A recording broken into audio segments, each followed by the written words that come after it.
हम 2 साल से इतना दुखी है और परेशान है सर।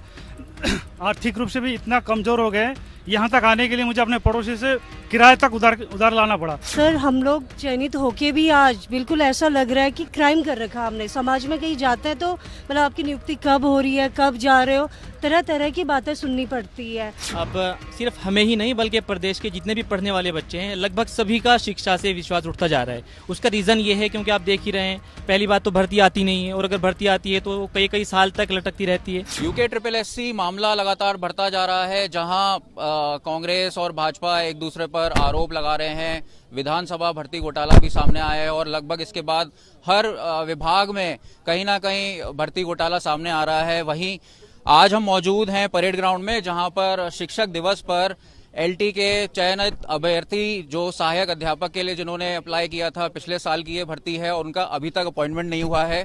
और आप देख सकते हैं कि एक विशाल रैली का आयोजन किया जा रहा है। इन लोगों की मांग जानते हैं कि क्यों रैली ऑर्गेनाइज कर रहे हैं और क्या इनकी मांग है। आप बताइए क्या कहना चाहते हैं रैली ऑर्गेनाइज। सर मैं LT अभ्यर्थी हूँ, मैं गणित से चयनित हूँ। सर हम लोग लगभग 5 साल से, मोटा माटी हम 5 साल से इस मामले में इन्वॉल्व हैं। 2 साल हम लोगों ने इस नियुक्ति को निकालने के लिए प्रयास किया, 2 साल भर्ती निकले हुए हो गया और 2 साल बाद जब रिजल्ट आया 1 साल हमारे चयन की प्रक्रिया में हो गया और अभी तक हमको नियुक्ति नहीं मिली है। एक मुद्दा हमारा यह है कि हमें नियुक्ति चाहिए।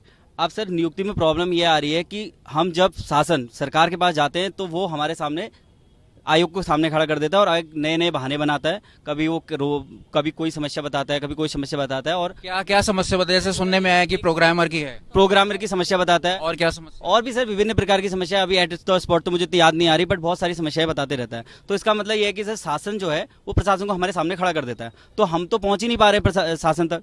अब हमने क्या करा सर, एक एक करके सारे विधायकों से मिले, सारे सांसदों से मिले, पार्षदों से मिले, जितने भी ये जनप्रतिनिधि होते हैं उनसे मिले, कैबिनेट मंत्रियों से भी मिल लिए, धन सिंह रावत जी से भी मिले। उन्हें हमें कहा था 24 तारीख के आसपास कहा था कि आपको 10 दिन के अंदर आपकी फाइलें आयोग से मंडल पहुंच जाएंगे, लेकिन वो फाइलें आज तक मंडल नहीं पहुंची। 24 कौन से महीने? 24 अगस्त के आसपास। तो उन हमको हल्दूचौड़ में मिले थे, हल्दूचौड़ ये लालकुआं विधानसभा में। तो वहाँ उन्होंने कहा था कि 10 दिन का आपकी फाइलें मंडल पहुंच जाएंगे, लेकिन सर वो आज वो 5 तारीख हो गई है, वो 10 दिन कब के हमारे गुजर चुके हैं। ठीक है, और लोगों से जानते हैं, आप बताइए क्या। सर हम 2 साल से इतना दुखी है और परेशान है सर। आर्थिक रूप से भी इतना कमजोर हो गए, यहाँ तक आने के लिए मुझे अपने पड़ोसी से किराए तक उधार लाना पड़ा।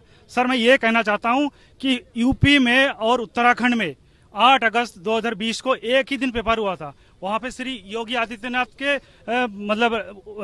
नेतृत्व में वहाँ पे ज्वाइनिंग हुए उन शिक्षकों का 8 महीने से ऊपर हो गया और हमारा यहाँ पे अभी तक ज्वाइनिंग नहीं हुआ। सर मैं ये कहना चाह रहा हूँ अपने युवा मुख्यमंत्री श्री माननीय पुष्कर सिंह धामी जी से कि वो हमारे व्यथा को समझे और हमें जल्द से जल्द 15 तारीख तक जो है हमें नियुक्ति दे दे। अच्छा ठीक है, और लोगों से जानते हैं, आपका क्या कहना है, आप कहाँ से आए हैं? सर मैं पिथौरागढ़ से आई हूँ। मेरा माननीय शिक्षा मंत्री जी से आग्रह है कि जिस तरह से उन्होंने वादा किया था 15 अगस्त के दिन कि 5 सितंबर से 15 सितंबर के बीच में शिक्षकों को नियुक्ति दी जाएगी, तो वो अपने इस वादे को पूरा करें। इस वादे को पूरा करने की दिशा में कुछ ठोस कदम उठाएं। और आप जो ये देख रहे हैं कि LT शिक्षक भर्ती धरने पर है, रैली पर है, ये हम हैं जो आए हैं, लेकिन दूरस्थ क्षेत्रों के जो माता पिता हैं, जो अभिभावक हैं, जो बच्चे हैं, वो भी लगातार अपने क्षेत्र के जनप्रतिनिधियों को ज्ञापन दे रहे हैं। तो ये आंदोलन सिर्फ LT शिक्षकों का नहीं है, पूरे प्रदेश का आंदोलन है। लगातार कितने समय से आप लोग मांग कर रहे हैं वैसे, और ये नियुक्ति कब तक हो जानी चाहिए थी जो अभी तक? सर नियुक्ति तो काफी पहले हो जानी चाहिए थी, पर कुछ समय के लिए मामला न्यायालय के अधीन चला गया। परंतु हमारा जो डॉक्यूमेंट वेरिफिकेशन है वो 28 जुलाई को पूरा हो चुका है। तो लगभग 1 महीने से ज्यादा का समय हो गया, 1.5 महीने का समय हो गया, जो कि काफी ज्यादा है। अगर आयोग की मंशा होती या सरकार इस दिशा में कुछ ठोस कदम उठाती तो हमें जरूर अभी तक। और लोगों से जानते हैं, कई दूर दूर से लोग आए हैं, आप कहाँ से आए हैं? सर मैं अभी पिथौरागढ़ से आई हूँ। सर हम लोग चयनित होके भी आज बिल्कुल ऐसा लग रहा है कि क्राइम कर रखा हमने। समाज में कहीं जाते हैं तो मतलब आपकी नियुक्ति कब हो रही है, कब जा रहे हो, तरह तरह की बातें सुननी पड़ती है। तो सर अभी देखिए इतने सालों से हम लोग मेहनत कर रहे हैं, यहाँ पहुँचे हैं मेहनत करके, और यहाँ पे आके हमें ये दिन देखना पड़ रहा है। आज शिक्षक दिवस के दिन हमारे दुर्भाग्य है हम रोडों पर हैं। हम मतलब आर्थिक रूप से तो है ही है, क्योंकि प्राइवेट स्कूलों में पढ़ाते थे 5-10 हज़ार में, वहाँ से भी हमें निकाल दिया गया न्यू सेशन में कि आप लोग चले जाओगे, बीच में कहाँ टीचर मिलेंगे। और उसके बाद जो मानसिक पीड़ा है उसको तो हम बयान नहीं कर सकते कि हम कितने मानसिक रूप से। और लोगों को सुनते हैं, आपका क्या कहना है इस मामले में, कहाँ से आए हैं आप? सर मैं हरिद्वार रुड़की से आया हूँ। मेरा भी एलटी में सिलेक्शन हुआ है। सर मैं ये कहना चाहता हूँ, आपको पता लग ही गया है कि हम लोग एलटी चयनित अभ्यर्थी हैं।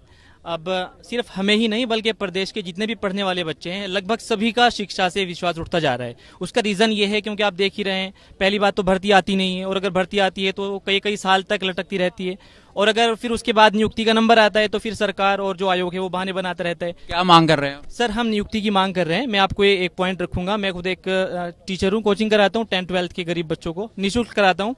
मैं आपको बताना चाहता हूँ सर, मेरे सामने पढ़ने वाले कई बच्चे उन्होंने पढ़ना छोड़ दिया है। जब उनसे रीज़न जानना चाहा कि भाई आप क्यों पढ़ाई छोड़ रहे हैं, तो वो मुझे ही उदाहरण देकर कहते हैं कि सर जब आपका ही सिलेक्शन हो कि आपको नियुक्ति नहीं मिल रही तो हम क्या करेंगे। ठीक है, पूछते हैं और लोगों से, और लोग कुछ कहना चाहते हैं। आप कहाँ से आए हैं, क्या कहना चाहते हैं? मैं रुद्रप्रयाग से आया हूं और बहुत दूरस्थ जो मेरा ब्लॉक पड़ता है उखीमठ, वहां से आया हूं। और सिर्फ मैं इस एलटी सहायक अध्यापक के कारण यहाँ पे आया हूं, क्योंकि सर मैंने टेस्ट को निकाले, मेरे को 1 साल होने वाला है सर। और ये पेपर जब मैं तैयारी कर रहा था, 1 साल मैंने यहाँ गुजार दिया और नौकरी अपनी छोड़ दी है सर। नौकरी छोड़ने के बाद मैं एक तो मेंटलिटी परेशान हो चुका हूँ, फाइनेंशियली परेशान हो चुका हूँ, और अपने घर वालों को किस हिसाब से मैं ये रोज कहूँ कि आखिर आयोग क्या कर रहा है, आखिर हमारी सरकार क्या करे। क्योंकि सर हम घर वालों को नहीं बता सकते हैं कि एक्चुअल में ये कार्य हो कैसे रहा है, इसको कौन बताएगा। अब जब हम सरकार के पास जा रहे हैं, हम चाहे आयोग के पास जा रहे हैं, सरकार का कुछ अलग जवाब होता है, आयोग का कुछ अलग जवाब होता है, कहने को तो आश्वासन है। अब उस आश्वासन को लेके क्या करें, हमको तो हमारी नियुक्ति दो ना। अगर हम फर्जी वादे से जाते हैं तो बात लगती, अपनी मेहनत से किया है और 2 साल हमने इस पे तैयारी लगाई है, और 2 साल तैयारी लगने के बाद अगर हमारी नौकरी हमारे हाथ में नहीं है तो इसके जिम्मेदार कौन है। ठीक है, तो आप देख सकते हैं कि दूर दूर से यहाँ पे चयनित अभ्यर्थी आ रखे हैं जिन्होंने एलटी सहायक अध्यापक की परीक्षा पास की थी और अपनी नियुक्ति का इंतजार कर रहे हैं। इनकी गुहार है मुख्यमंत्री पुष्कर सिंह धामी और शिक्षा मंत्री धन सिंह रावत से कि इनकी नियुक्ति जल्द से जल्द की जाए, क्योंकि स्थिति इनकी बिगड़ती जा रही है, इनकी आर्थिक स्थिति भी खराब हो रही है। कैमरामैन अनिल बडोनी के साथ अंकित शर्मा, देहरादून, उत्तराखंड तक।